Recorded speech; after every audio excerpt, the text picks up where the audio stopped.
అందరికీ నమస్కారం. ఈరోజు నిన్న 13వ తారీఖున జరిగిన ఎలక్షన్స్ పైన నాకున్న సమాచారం ప్రకారం గ్రౌండ్ లెవెల్లో ఎలక్షన్స్ ఏ విధంగా జరిగింది, ఎవరికి అనుకూలంగా జరిగింది అనే విషయం మీద మీ ముందుకు వచ్చాను మాట్లాడదామని.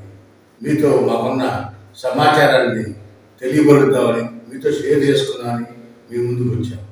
ముఖ్యంగా ఆంధ్రప్రదేశ్లో జరిగిన ఎన్నికల్లో 175 సీట్లలో కూడా నువ్వా నేనా అనే విధంగా ఉత్కంఠభరితంగా ఎలక్షన్స్ అయితే కొనసాగినాయి.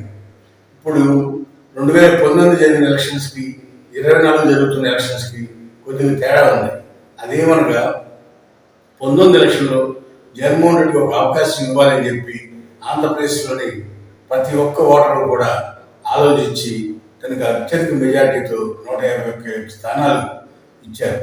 దానికి కారణం రాజశేఖర రెడ్డి లెగసీ కానీ, జగన్మోహన్ రెడ్డి చేసిన పాదయాత్ర కానీ, జగన్మోహన్ రెడ్డి ఇచ్చిన హామీలు కానీ, ఇవన్నింటినీ కూడా జగన్మోహన్ రెడ్డి గారిని ఓన్ చేసుకున్నారు.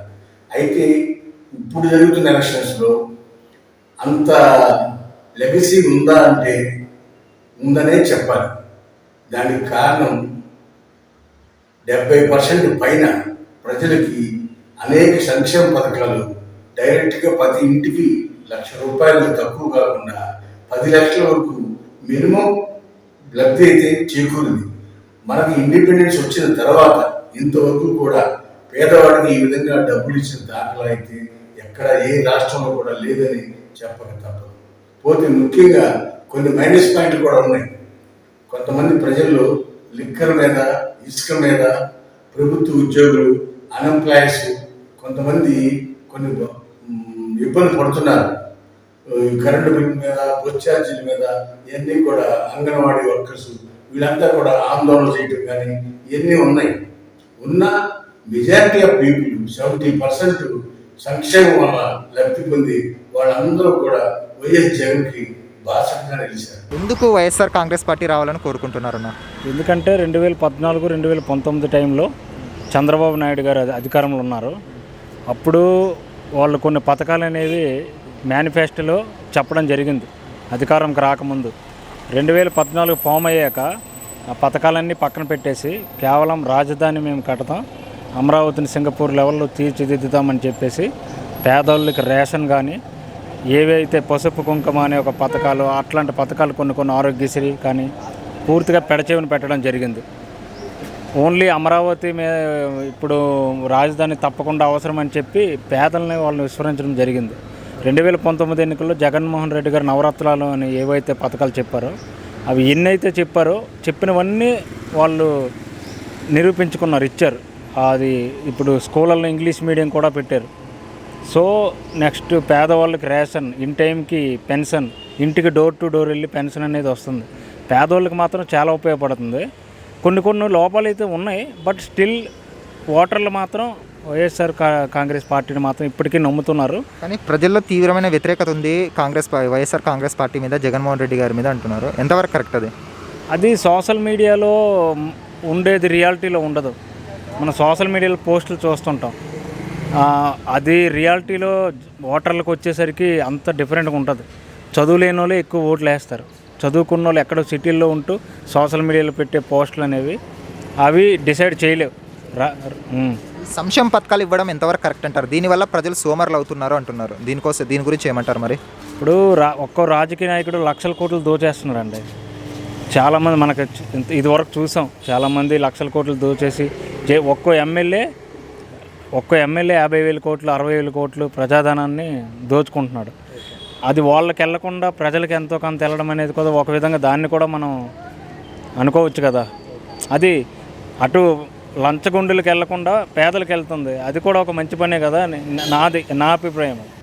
ఇక అదేవిధంగా తెలుగుదేశం పార్టీ కూటమి వచ్చేటప్పటికి గతంలో 40%, సుమారు 39.8% ఓటింగ్తో తెలుగుదేశం పార్టీ, 6%తో జనసేన, బీజేపీ 1%తో బీజేపీ కూడా గతంలో 19లో విడివిడిగా పోటీ చేసి ఓట్ షేర్ తీసుకున్నారు.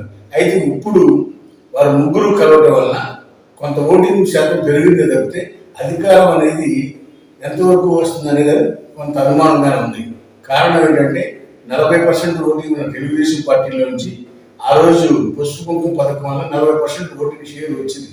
ఇవాళ ఎప్పుడైనా తెలుగుదేశం పార్టీకి పెట్టని కోట బీసీలు, ఆ బీసీలు కొంత పర్సంటేజ్ వైసీపీకి టర్న్ అవటం వలన Telugu Desam party BC vote bank కోల్పోయింది అనేది చెప్పక తప్పదు.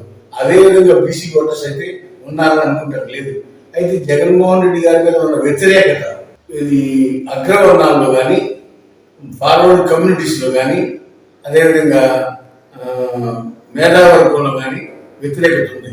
ఎందుకంటే వాళ్ళందరూ కూడా ఈ అప్పులు తెచ్చి పంచడం ఏంటి అనే దాన్ని వ్యతిరేకిస్తున్నారు. అంటే 5 years జగన్ గారి పరిపాలన మీకు ఎలా అనిపించింది? చాలా ఇబ్బందిగా ఉందండి. రోడ్లు డెవలప్మెంట్ ఏం లేదు, ఏమీ పరిశ్రమలు కూడా ఇన్వెస్ట్మెంట్ పెట్టడానికి ముందుకు రాలేదు. ఉన్న అమర్ రాజా కూడా బయటకు వెళ్ళిపోయింది. సో కియా వచ్చింది, 14లో చంద్రబాబు గారి హయాంలో కియా తీసుకొచ్చారు. ఇప్పుడు కూడా చాలా ఇబ్బందిగానే ఉన్నారు వాళ్ళు. సేమ్ నెక్స్ట్ 24లో చంద్రబాబు గారు వస్తే ఇంకేమైనా ఇన్వెస్ట్మెంట్స్ తెచ్చే అధికారం ఉంటుంది. ఏపీలో పరిపాలన బాగుంది, ప్రజలు సంతోషంగా ఉన్నారు, కేవలం టీడీపీ వాళ్ళు కావాలని అపోజ్ చేస్తున్నారు, నెగిటివిటీ స్ప్రెడ్ చేస్తున్నారు అంటున్నారు. జనాలకి ఫ్రీ అని చెప్పేసి అలవాటు చేసి సోమరిపోతులు చేస్తున్నారండి. ఇప్పుడు ఫ్రీ అమ్మఒడి ఇలాంటివన్నీ ఇస్తున్నారు.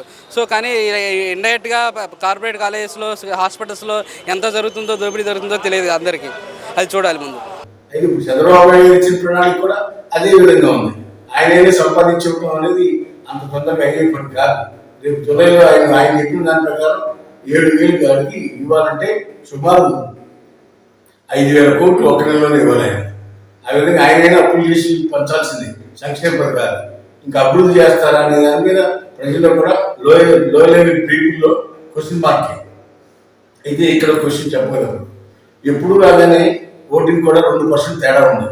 ఎంప్లాయీస్ ఓటింగ్ వచ్చి 4,40,000 పైచీలకు ఓటు బ్యాలెట్ ఓటు వేశారు.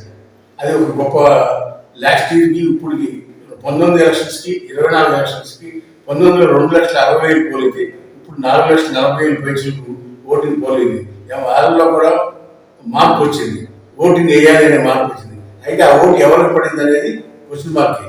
అయితే ఇప్పుడు ప్రజలు అనుకోవడం కానీ మాకున్న సమాచారం కానీ ఎంప్లాయీస్ ఓటింగ్ కొద్దిగా ఎక్కువ టీడీపీ కూటమికి అనుకూలంగా పడిందని మాకు తెలుస్తా ఉంది సమాచారం. అయితే 60-40 ఉంటుందనేది మేము అనుకుంటున్నాం.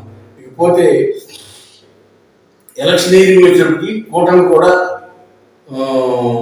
అనుకున్నాను కూడా మెరుగ్గా వాళ్ళు ఎలక్షనీరింగ్ చేశారు.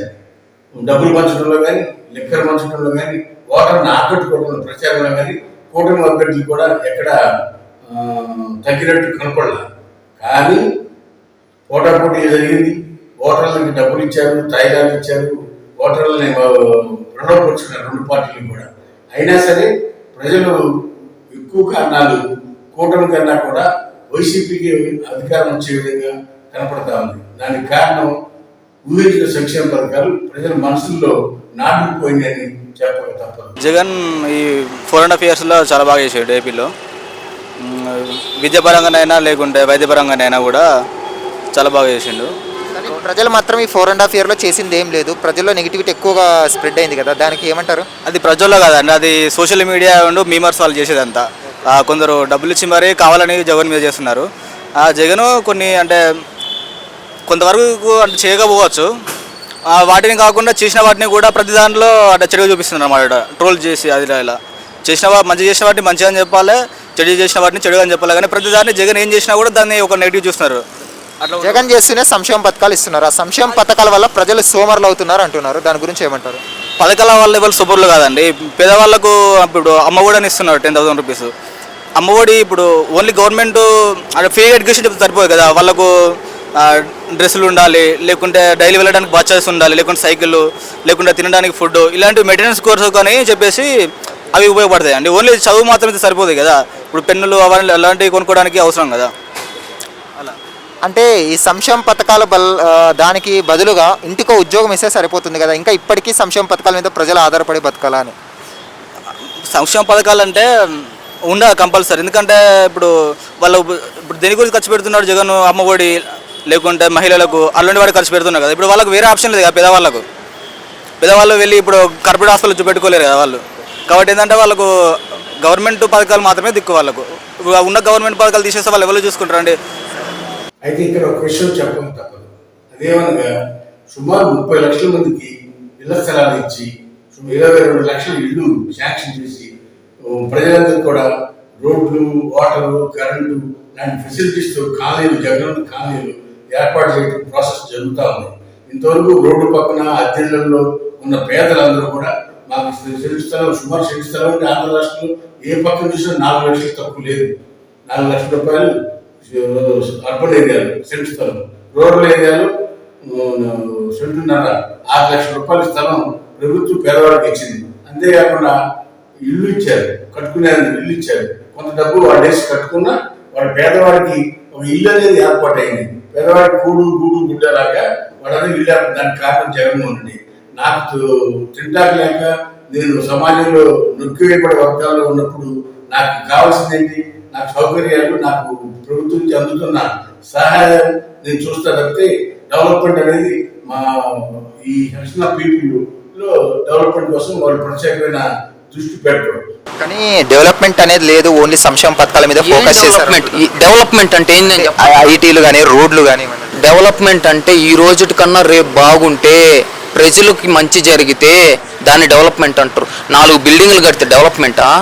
4 బిల్డింగ్లు కడితే డెవలప్మెంట్ అయితే జగన్మోహన్ రెడ్డి ఎప్పుడూ ఈ సంక్షేమ పథకాలన్నీ ఆపేసి ఆ 4 బిల్డింగ్లు కట్టేసేవాడు. అప్పుడు డెవలప్మెంట్ అందరు నమ్మేవాళ్ళు. డెవలప్మెంట్ అంటే అది కాదన్న. ఈరోజు సచివాలయంలో చూసుకోవచ్చు నువ్వు 3.2 కోట్ల మంది వర్క్ చేస్తున్నారు. సెక్రటరియట్లో కానీ, సచివాలయం కానీ, ఇంటింటికి పెన్షన్లు పంచేవాళ్ళు కానీ, రైతు భరోసాలు కానీ, ఈ కానీ ఎన్ని పథకాలు వస్తున్నాయి అంటే మా ఇంట్లోనే 3 లక్షల సంక్షేమ పథకాలు వస్తున్నాయి. ఇంక నేనేం చెప్పుకోవాలా? కానీ అగ్రవర్ణాలని చెప్పేది, ఒక అగ్రవర్ణాలని చదువుకున్నామని చెప్పేది డెవలప్మెంట్, రోడ్లు కావాలంటారు, ఇండస్ట్రీస్ కావాలంటారు. ఇవన్నీ వచ్చినా కానీ రోడ్లు కావాలి కాదని అంటే ఎవరు అందరూ రోడ్లు వేయాల్సిందే. ఎందుకని అంటే ఈ 5 yearsలో జగన్మోహన్ రెడ్డి గారు ఎక్కడ అభివృద్ధి అనేది చేయలేదా? ఏం లేదు, అభివృద్ధి లేదు ఆంధ్రప్రదేశ్లో. ఇంతవరకు రాజధాని లేదు, ఉద్యోగాలు ఇప్పుడు ఒక 2 నెలలు ఉంటే ఎలక్షన్ ఉన్నాయనగా గ్రూప్ 1 గ్రూప్ 2 వదిలినాడు కదా. అవును, 30,000 పోస్టులు ఉంటే 6,000 పోస్టులు వదిలినాడు. అది కూడా ఎలక్షన్లు ఉన్నాయి కాబట్టి ఏదో యువతను మోసం చేద్దామని వదిలినాడు. అంతే, ఒక డ్రామా. కానీ సంక్షేమ పథకాలు ప్రతి ఒక్క పేదవారికి అందిస్తున్నాడు అంటున్నాడు కదా. అంత అప్పు చేసి ఇచ్చినాడు. ఇది ఆదాయం ఇది ఆంధ్రప్రదేశ్ రాష్ట్రానికి ఆదాయం లేదు. కేంద్రం నుంచి అప్పు ప్రతిరోజు అప్పే. లాస్ట్ ఇయర్లో దాదాపు 300 రోజులు అప్పు అయింది ఆంధ్రప్రదేశ్ రాష్ట్రానికి. అట్లా కొన్ని సందర్భాల్లో కొన్నిటి గవర్నమెంట్ ప్రయారిటీలు మార్చుకుంది. ఈ గవర్నమెంట్ సంక్షేమం మీద పూర్తిగా ఆధారపడింది. అంతేకాకుండా కొత్తగా సచివాలయ వ్యవస్థ, వాలంటరీ వ్యవస్థ, ఇలా కోర్టులు, మెడికల్ కాలేజీలు ఒకేసారి విప్లవాత్మక 17 మెడికల్ కాలేజీలు శాంక్షన్ చేసి కట్టిస్తామన్నారంటే అది అందరూ కూడా రేపు స్టూడెంట్స్, మెడికల్ స్టూడెంట్స్ బయటకు వస్తే మనకి డాక్టర్స్ కొరత చాలా తగ్గిపోతుంది. అది కూడా ప్రభుత్వం చేసే మంచి పని, అది కూడా గుర్తించాలి. అలా కొన్ని సెక్టార్లో జగన్మోహన్ రెడ్డి గారు అభివృద్ధికి కూడా ఎక్కడ నెగ్లెక్ట్ చేయాలి. కాకపోతే అందమైన రోడ్లు, ఇన్ఫ్రాస్ట్రక్చర్, ఐటీ కంపెనీలు ఈ లేవు. అదొకటి తప్పితే మీరు అనుకున్నట్టు అగ్రవర్ణాలు కానీ లేదంటే ఇంటలెక్చువల్స్ చదువుకున్న వర్గాలు కానీ కొంత వ్యతిరేకిస్తున్నారు. ఎందుకు? డబ్బులు పంచే విధానం వాళ్ళకి నచ్చట్లేదు. కానీ పేదవాడికి కావాల్సింది ఏంటి? సమాజంలో ఎక్కువ పర్సెంట్ ఎవరున్నారు? పేదలు ఉన్నారు. ఆ పేదలకు డబ్బు పంచడమే, ఆర్థిక సహాయం చేయడమే వాళ్ళకి వాళ్ళ నీటికి అందుబాటులో ఉండడం వల్ల వాళ్ళంతా కూడా 70% సంక్షేమ పథకాలు పొందిన ఓటర్స్ అంతా కూడా 50% జగన్ వైపు మొగ్గు చూపుతున్నారు. మళ్ళా తిరిగి అదే విధంగా మంచి మెజార్టీ, ఎక్కడన్నా కొన్ని సీట్లు తగ్గినా మంచి మెజార్టీలో వైసీపీ ప్రభుత్వం అధికారంలోకి వస్తుందనేది మాకున్న సమాచారం. హాయ్ ఫ్రెండ్స్, మా ఫ్యూచర్ టుడే ఛానల్ చూస్తున్నందుకు చాలా థ్యాంక్స్. మరిన్ని లేటెస్ట్ వీడియోస్ కోసం వెంటనే సబ్స్క్రైబ్ చేయండి. అలాగే ఈ బెల్ ని కూడా రింగ్ చేసేయండి. మా లేటెస్ట్ వీడియోస్ నోటిఫికేషన్స్ అన్నీ మీ మొబైల్లో వస్తాయి. మా వీడియోస్ మీకు నచ్చితే లైక్ చేయండి, షేర్ చేయండి, నచ్చకపోతే కామెంట్ చేయండి.